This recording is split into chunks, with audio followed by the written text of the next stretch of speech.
Representation of a set, एक set को represent कैसे करते हैं वो हम सीखते हैं। तुमसे किसी ने कहा अ set of natural numbers less than 7, किसी ने उसको ऐसे लिख दिया, एक ब्रैकेट दे दिया, ठीक है, उसमें लिख दिया 7 से छोटा नेचुरल नंबर क्या होगा, तो 1 से शुरू करेंगे और 7 से पहले ही रुक जाएंगे, तो 1 2 3 4 5 6 और तो आएगा नहीं। किसी ने क्या किया, उसको ऐसे लिख दिया x such that x belongs to n and x is less than 7, ठीक है। तो मतलब क्या क्या, एक तो लैंग्वेज फॉर्म में कुछ बोला हुआ था, ये लैंग्वेज फॉर्म था कुछ, किसी ने उसको लिस्ट कर दिया, मतलब जो जो पॉसिबल एलिमेंट्स था सारा लिख दिया। किसी ने क्या किया, प्रॉपर्टी बता दी, है ना, इसका यूज कर लिया। ये जो प्रॉपर्टी है ये सिर्फ इन्हीं एलिमेंट्स के लिए ट्रू है, इस मतलब वैसे किसी भी एलिमेंट के लिए ये प्रॉपर्टी ट्रू नहीं है जो इसमें नहीं है। तो बच्चों इसको बोलते हैं रोस्टर फॉर्म या टेब्यूलर फॉर्म, और इसमें सेट को बिल्ड किया है ना, ये बिल्डिंग है, तो इसको बोलते हैं सेट बिल्डर फॉर्म, ठीक है। तो समझ में आया, सेट को रिप्रेजेंट करने का दो तरीका होता है, एक होता है रोस्टर फॉर्म, ठीक है। रोस्टर फॉर्म में हम क्या करते हैं, एलिमेंट्स जो भी है सारे पॉसिबल एलिमेंट्स को ऐसे ब्रैकेट में लिस्ट कर दिया, लिख दिया, ठीक है। सेट बिल्डर फॉर्म क्या है, हमने क्या किया, जनरल एलिमेंट कुछ लिख दिया, ओके, x लिखो, y लिखो, z लिखो, कुछ भी, इस ये जो कॉलन है ना इसको हम बोलते हैं कॉलन, सेमी कॉलन जो भी है, सच दैट, ठीक है। एंड ये तो तुम्हें पता ही है, बिलोंग्स टू, कॉमा का मतलब बेटा एंड होता है, हमेशा याद रखना, जहां भी कॉमा है वहां एंड। तो हमने क्या किया, इस रिप्रेजेंटेशन में प्रॉपर्टी यूज कर ली जो सिर्फ व सिर्फ उसी सेट के एलिमेंट्स के लिए ट्रू है, उसके बाहर वाले एलिमेंट जो इसमें नहीं है इस सेट में उसके लिए ट्रू ही नहीं है, सिर्फ व सिर्फ सेट के एलिमेंट्स के लिए। तो एक रोस्टर एक सेट बिल्डर, ओके। अब रोस्टर फॉर्म को डिफाइन कैसे करेंगे, a form in which all the elements are listed separated by commas and are enclosed within braces. For example, if somebody says a set of prime numbers less than 10,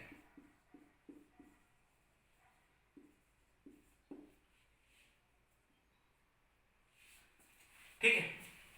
तो हमने क्या किया, 10 से छोटे prime number हमें पता है 2 3 5 7, बल्कि पहले तो मैं एकदम स्टेप वाइज चलता हूं।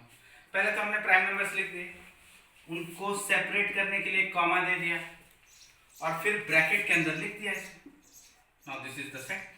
तो ये क्या हो गया बेटा, रोस्टर फॉर्म, क्लियर है।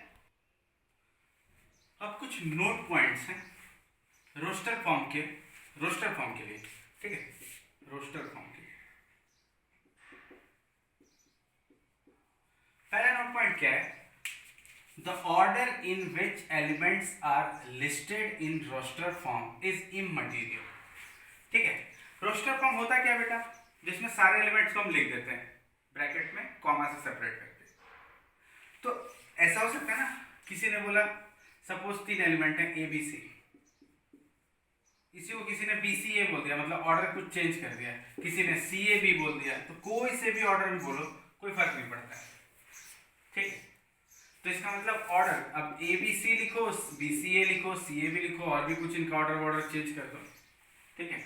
आगे जाके तुम पढ़ोगे पॉसिबल ऑर्डर कितना होगा, ठीक है। तो ये है, तो इसमें क्या है, order in which elements are listed in roster form is immaterial, मतलब उससे कोई फर्क नहीं पड़ता है, तुम किसी भी ऑर्डर में लिख दो, फाइन। दूसरा क्या है, repetition of elements in roster form is insignificant. जैसे मान लो किसी ने लिख दिया ऐसे ए बी बी सी सी सी सी सी, ठीक है, ऐसे लिख दिया। तो यहाँ पे क्या है, अगर मैं पूछूं इसमें कितने एलिमेंट्स है, तो ए बी सी ही है, रिपीटिशन का कोई मीनिंग नहीं है, ठीक है। Repetition is insignificant. ऐसा नहीं कि ए को 5 बार लिख देने से वो 5 एलिमेंट बन गया, ठीक है। अगर मैं इसमें पूछूं कितने एलिमेंट्स है, तो 3 ही है, ए बी सी है, उसी को तुमने रिपीट कर दिया, तो रिपीट का कोई फायदा नहीं है उसमें, उसको हम काउंट भी नहीं करते, तो वो सिग्निफिकेंट नहीं है, दैट इज इनसिग्निफिकेंट। ओके, अब अगला नोट पॉइंट क्या है, we can't always represent a set by roster form, ठीक है। मतलब हमेशा हम किसी सेट को रोस्टर फॉर्म से रिप्रेजेंट नहीं कर सकते, ठीक है। फॉर एग्जांपल मान लो a set of real numbers between 0 and 1, ठीक। अगर हमें बोल दिया जाए कि सेट ऑफ रियल नंबर्स लिखो बिटवीन 0 and 1, तो ये हमारे लिए पॉसिबल है ही नहीं, ठीक है, क्योंकि सारे जो 0 से 1 के बीच के रियल नंबर्स हैं उनको हम लिस्ट कर ही नहीं सकते। अगर हमें ये प्रूव करना हो कि इसे रोस्टर फॉर्म में क्यों नहीं लिख सकते, तो इसका ये रीजन नहीं है कि इसमें इनफाइनाइट एलिमेंट्स हैं, है ना। जैसे मान लो अगर ऑड नंबर के सेट को बोला जाए, है ना, ऑड नेचुरल नंबर्स, तो कैसे लिख सकते हैं, 1 3 5 7, सारे के सारे नंबर्स तो हम इसमें भी नहीं लिख सकते, लेकिन फिर भी इसको रोस्टर फॉर्म से रिप्रेजेंट किया ना, क्योंकि हम आगे जानते हैं 9 आएगा, 11 आएगा, 13 आएगा, 79 आएगा, 5003 आएगा, 7,29,357 आएगा, ये सारे नंबर्स आएंगे, हमें पता है। लेकिन रियल नंबर में हमें ये पता नहीं है कि अगला रियल नंबर कौन होगा, मतलब कंसेक्यूटिव नेचुरल नंबर्स या ऑड नेचुरल नंबर्स या इवन नेचुरल नंबर्स, इनकी बात तो हम कर सकते हैं, कंसेक्यूटिव इंटीजर्स की बात कर सकते हैं, लेकिन consecutive rational number, consecutive real number, इनकी बात कर ही नहीं सकते हैं। जैसे सपोज किसी ने बोला 0.1, ठीक है, उसका 0.2 0.3 इस तरह से बोलते चला गया, ठीक है, तो ये गलत है, क्योंकि 0.1 और 0.2 में फिर इनफाइनाइट रियल नंबर्स है जिसको यहाँ नहीं बोला गया, और 0 और 0.1 के बीच में फिर इनफाइनाइट रियल नंबर्स हैं जिनको यहाँ नहीं बोला गया, तो उस तरह से एक पैटर्न भी नहीं फॉलो कर रहे हैं, ठीक है। कुछ कंसेक्यूटिव हम बता भी नहीं सकते, तो इसलिए इसको हम रोस्टर फॉर्म में लिख ही नहीं सकते। तो बेटा ये 3 इंपॉर्टेंट नोट पॉइंट्स हैं रिगार्डिंग रोस्टर फॉर्म। अब हम देखेंगे set builder form. Set builder form, a form in which we mention a single common property which is possessed by every element of the set and is not possessed by any element outside the set. Possessed बोल लो, satisfied बोल लो, ठीक है, मतलब set वाले elements तो उस property को satisfy करेंगे, लेकिन सेट से बाहर वाले उसको सेटिस्फाई नहीं करेंगे। ऑब्वियसली ना, अगर सेट के बाहर वाले भी उसको सेटिस्फाई कर दें फिर तो कोई मीनिंग ही नहीं बचेगा, ठीक है। जैसे मान लो 1 3 5 7 9, ठीक है, ऐसे लिख दिया, क्लियर है, ये रोस्टर फॉर्म में। इसको हम ऐसे भी लिख सकते हैं, एक तो हमने वेरिएबल चूज कर लिया x, इसको पढ़ते हैं such that x is equal to 2n minus 1, n belongs to n। देख ये सारे ऑड नेचुरल नंबर्स का सेट है, इसको हमने सेट बिल्डर फॉर्म में ऐसे लिख दिया, क्लियर है, 1 3 5 7 9, तो x सच दैट, ये डॉट डॉट डॉट मतलब बेटा सो ऑन, ठीक है ना, मतलब ये चलता ही चला जा रहा है, बस इतना ही नहीं है, ये डॉट मतलब इसका मतलब नहीं कि इस सेट में बस यही 5 एलिमेंट्स हैं, इनफाइनाइट है, क्योंकि ये डॉट है, क्लियर है। डॉट का मतलब कंटिन्यूटी, वो वैसे बढ़ते ही जा रहा है। x such that x is equal to 2n minus 1 n belongs to n। ठीक है, तो इस तरह से हम सेट बिल्डर फॉर्म, अब तुम इसमें से देख सकते हो, अगर हम 4 की बात करें और हम वो अगर कोई क्लेम करता है क्यों, क्या ये प्रॉपर्टी 4 के लिए ट्रू नहीं है, तो एक काम करते हैं 4 के लिए देख लेते हैं। 4 is equal to 2n minus 1, तो 2n इक्वल टू 5 और n इक्वल टू 2.5, तो n बिलोंग्स टू क्या लिखा था, नेचुरल नंबर ना, तो ये तो गलत हो गया, 2.5 नेचुरल नंबर नहीं। इसका मतलब ये जो भी प्रॉपर्टी लिखी जाएगी वो सिर्फ व सिर्फ उन्हीं एलिमेंट्स के लिए ट्रू होगा जो सेट में है, सेट से बाहर वालों के लिए ट्रू नहीं होगा। ओके, सेट बिल्डर, बेटा इसमें एक नोट पॉइंट है सेट बिल्डर फॉर्म में, set builder form of a set is not unique, मतलब जरूरी नहीं कि हो सकता है वो कुछ और भी प्रॉपर्टी हो जिससे तुम उसको डिफाइन कर सको।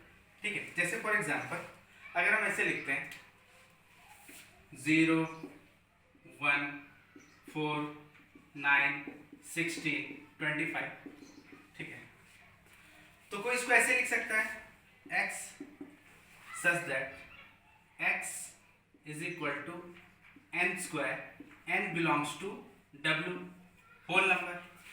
ठीक है, तो होल नंबर कहाँ से स्टार्ट होता है, 0 से, तो 0 का स्क्वायर 0, फिर 1 का, फिर 2 का, फिर 3 का, 4 का एंड सो ऑन। इसको कोई ऐसे भी तो लिख सकता है x such that x is equal to n square, n belongs to z। बेटा कुछ चीज याद रखना है, नेचुरल नंबर के सेट को n बोलते हैं, होल नंबर के सेट को w बोलते हैं, इंटीजर्स के सेट को बोलते हैं z से डिनोट करते हैं या i से। ठीक है, रैशनल नंबर वाले को q से, इररेशनल नंबर को q dash complement of q, real number के सेट को r से डिनोट करते हैं। ठीक है, ये कुछ चीज याद रखना है हमें। तो कोई इसको देखो दोनों तरीके से रिप्रेजेंट कर लिया, किसी ने बोल दिया x such that x equal to n square, n belongs to w, किसी ने इसी को बोल दिया x such that x equal to n square, n belongs to z। लेकिन होगा ये, जैसे ये जो प्रॉपर्टी है ना, ये इन्हीं एलिमेंट्स के लिए ट्रू है, चाहे ये बोलो चाहे ये बोलो, ऐसा नहीं कि इसके बाहर वाले के लिए ये तो ट्रू नहीं हुआ या ये हो गया, ये ट्रू हो गया वो नहीं हुआ, ऐसा नहीं, जो भी एलिमेंट होगा, ठीक है, चाहे हम इसको जितने भी अलग अलग फॉर्म में लिख दें सेट बिल्डर फॉर्म में, लेकिन वो बात हमेशा होल्ड करेगा कि वो जो प्रॉपर्टी लिखी जाएगी वो सिर्फ उन्हीं एलिमेंट्स के लिए ट्रू होगा जो इस सेट में है। ऐसा नहीं कि दूसरा कोई कॉमन प्रॉपर्टी लिख दिया तो वो फिर आउटसाइड वालों के लिए भी ट्रू होगा। तो बेटा यहाँ तक हमने अच्छे से सीख लिया representation of a set, set builder form, roster form, फिर उनके नोट पॉइंट्स क्या थे, यहाँ तक अच्छे से क्लियर करो। Thank you.